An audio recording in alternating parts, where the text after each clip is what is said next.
राधे राधे। जय श्री हरि। सभी को सभी को राधे राधे। कल हमने अभी हम भगवान के 24 अवतार की कथा पढ़ रहे हैं भक्तमाल के अंदर। तो इसमें हमने कल 17 अवतार पढ़ लिए थे। आज हम 18वां अवतार, भगवान के 18वें अवतार श्री हयग्रीव अवतार की कथा पढ़ने जा रहे हैं। भगवान हयग्रीव। तो शुरू करते हैं। जय श्री हरि। कान्हा जी, हयग्रीव अवतार की कथा सुनिए। सृष्टि रचना में अत्यंत समस्त श्री ब्रह्मा जी के देखते देखते मधु और केटभ नाम के दैत्यों ने वेदों को हर लिया और तुरंत रसातल में जा पहुँचे। वेदों का हरण हो जाने पर ब्रह्मा जी को बड़ा खेद हुआ, उन पर मोह छा गया। तब वह यह विचार करते हुए कि वेद ही तो मेरे नेत्र है, वेद ही मेरे परम बल है, वेद ही मेरे परम गुरु तथा वेद ही मेरे सर्वोत्तम उपास्य देव है। मैं वेदों के बिना संसार की उत्तम सृष्टि कैसे कर सकता हूँ। वे भगवान श्री हरि की शरण गए और उन्होंने हाथ जोड़कर भगवान की स्तुति की। ब्रह्मा जी की स्तुति को सुनकर भक्त वत्सल भगवान वेदों की रक्षा करने के लिए हयग्रीव स्वरूप धारण करके रसातल में जा पहुँचे और वहाँ जाकर परम योग का आश्रय ले शिक्षा के नियमानुसार उदात्त आदि स्वरों से युक्त उच्च स्वर से साम वेद का गान करने लगे। उन दोनों असुरों ने वह शब्द सुनकर वेदों को काल पाश से हयग्रीव रूपधारी भगवान श्री हरि ने रसातल में पड़े हुए उन संपूर्ण वेदों को ले लिया और तथा ब्रह्मा जी को पुनः वापस दे दिया और फिर वे अपने आदि रूप में आ गए। इधर वेद ध्वनि के स्थान पर आकर मधु और केटभ दोनों दानवों ने जब कुछ नहीं देखा, तब वे बड़े वेग से फिर वही लौट आए जहाँ उन वेदों को नीचे डाल रखा था। वहाँ देखने पर उन्हें वह स्थान सूना ही दिखाई दिया। तब वे बलवानों में श्रेष्ठ दोनों दानव पुनः उत्तम वेग का आश्रय लेकर रसातल से शीघ्र ही ऊपर उठे तो आकर देखते हैं कि आदिकर्ता भगवान योग निद्रा का आश्रय लेकर शेष शैया पर सो रहे हैं। उन्हें देखकर वे दोनों दानवराज ठहाका मारकर हंसने लगे और उन्होंने भगवान को जगाया। फिर तो उन दोनों असुरों का भगवान से युद्ध आरंभ हो गया। भगवान मधुसूदन ने ब्रह्मा जी का मान रखने के लिए तमोगुण और रजोगुण से आविष्ट शरीर वाले उन दोनों दैत्यों मधु और केटभ को मार डाला। इस प्रकार भगवान पुरुषोत्तम ने हयग्रीव स्वरूप धारण कर ब्रह्मा जी का शोक दूर किया। एक अन्य कथा के अनुसार दीति पुत्र हयग्रीव नामक दैत्य ने देवी की आराधना कर उन्हें संतुष्ट कर अमर होने का वर मांगा। जातस्य ही ध्रुवो मृत्युः। देवी के ऐसा कहने पर हयग्रीव ने कहा, अच्छा तो हयग्रीव के ही द्वारा मारा जाऊं। भगवान की माया जगन्मोहिनी जगदम्बा इस दैत्यों को यह वरदान देकर अंतर्ध्यान हो गई।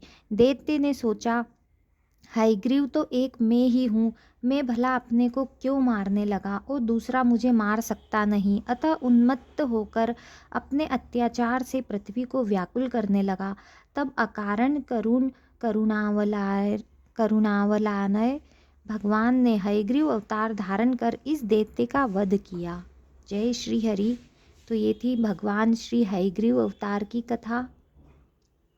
अभी भगवान के 19वें अवतार ध्रुव वरदेन श्री हरि के अवतार की कथा। स्वयंभू मनु के पुत्र उत्तानपाद थे, जिनकी 2 रानियां थी, एक सुनीति दूसरी सुरुचि।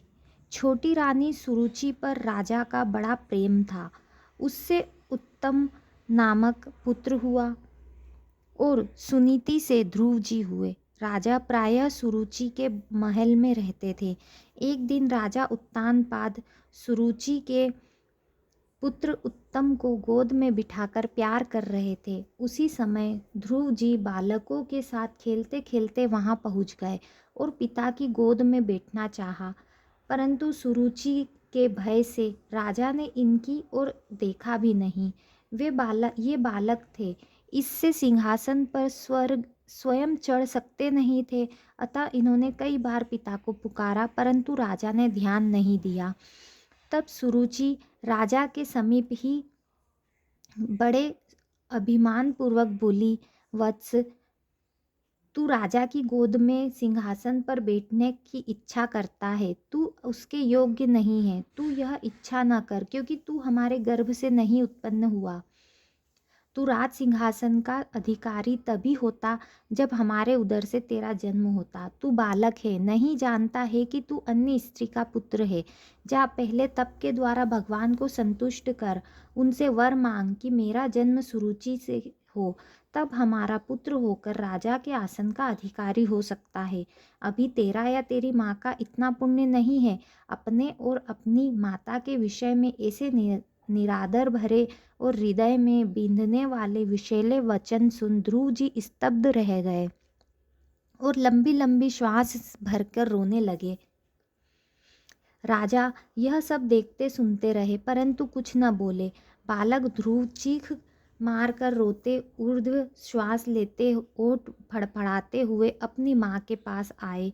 माँ ने यह दशा देख तुरंत गोद में उठा लिया। संग के बालकों ने समस्त वृत्तांत सुनाया। तब वह बोली, वत्स, तू किसी के अमंगल की इच्छा न कर।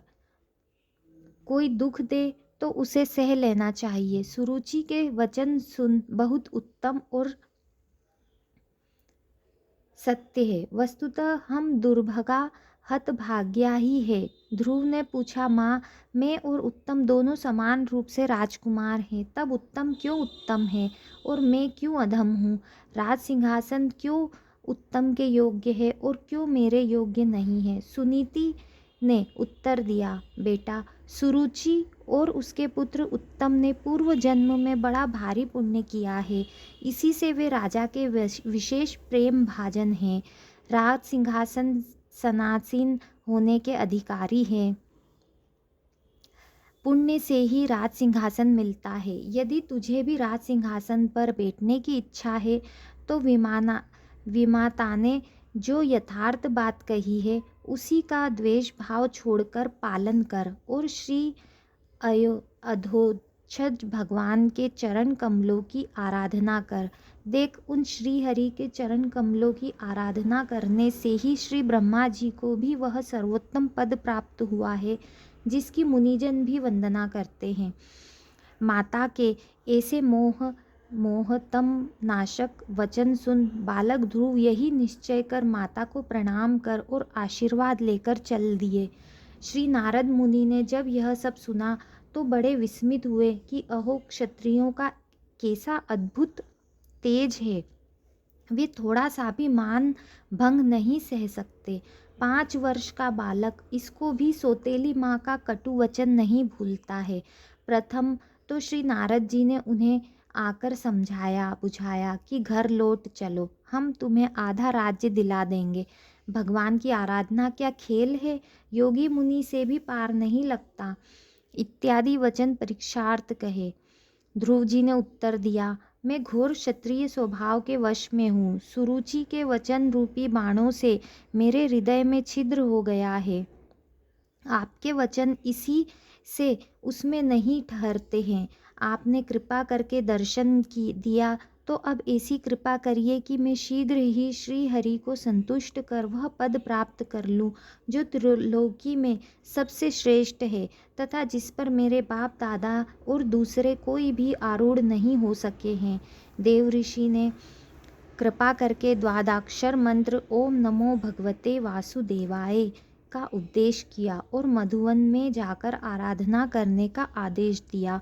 ध्रुव ने मधुवन में पहुंचकर आराधना आरंभ कर दी। आराधना काल में ध्रुव ने शरीर निर्वाहार्थ 3 रात्रि के अंतर से केवल केथा और बेर खाकर 1 मास व्यतीत किया। दूसरे महीने में 6 दिन के अंतर से सूखे पत्ते और घास खाकर भगवत भजन किया। तीसरे में 9 दिन पर केवल जल पीकर आराधना करते हुए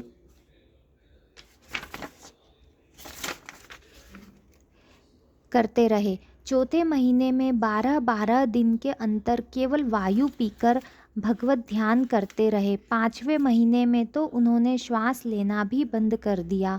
भगवान की अतिशय प्रबल माया ने इसी बीच विविध विघ्न किए तो उन्होंने श्वास तो परंतु ध्रुव निष्ठा के सामने उसे पराजित ही होना पड़ा। ध्रुव के तप से तप्त देवताओं ने भगवान श्री हरि से पुकार की। भगवान तो ऐसे महाभागवत का दर्शन करने के लिए लालायित ही रहते हैं। वे गरुड़ पर आरूढ़ होकर मधुवन में आ गए। प्रभु का दर्शन पाकर बालक ध्रुव को परम आनंद हुआ। वह प्रेम से अधीर हो उठा।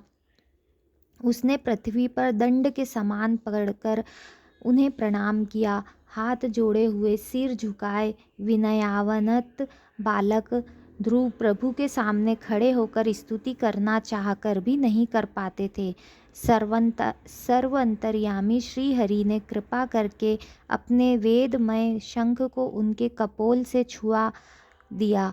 ध्रुव को तत्काल दिव्य वाणी प्राप्त हो गई और वे भगवान की स्तुति करने लगे। इस प्रकार भगवान ने ध्रुव को वर देने के लिए श्री हरि अवतार लिया। जय श्री हरि, जय श्री हरि, जय श्री हरि, जय श्री हरि। अब भगवान के 20वें अवतार, ये थी भक्त ध्रुव की कथा जिसमें भगवान ने श्री हरि अवतार लिया था। अब भगवान के 20वें अवतार श्री धन्वंतरी अवतार की कथा है। ये छोटी सी कथा है। इसमें भगवान धन्वंतरी की कथा आरंभ करते हैं। क्षीर सागर का मंथन होने पर आप अमृत कलश लेकर प्रकट हुए। दैत्यों द्वारा छीने गए यज्ञों के भाग तथा अमृत देवताओं को आपकी ही कृपा से मिला। आपने संसार को आयुर्वेद विद्या देकर अनंत रोगों से मुक्त किया। अमृत वितरण हो जाने पर देवराज इंद्र ने इनसे देव वैद्य का पद स्वीकार करने की प्रार्थना की। इन्होंने इंद्र के इच्छानुसार अमरावती में निवास करना स्वीकार कर लिया। कुछ समय बाद पृथ्वी पर अनेक व्याधियाँ फैली।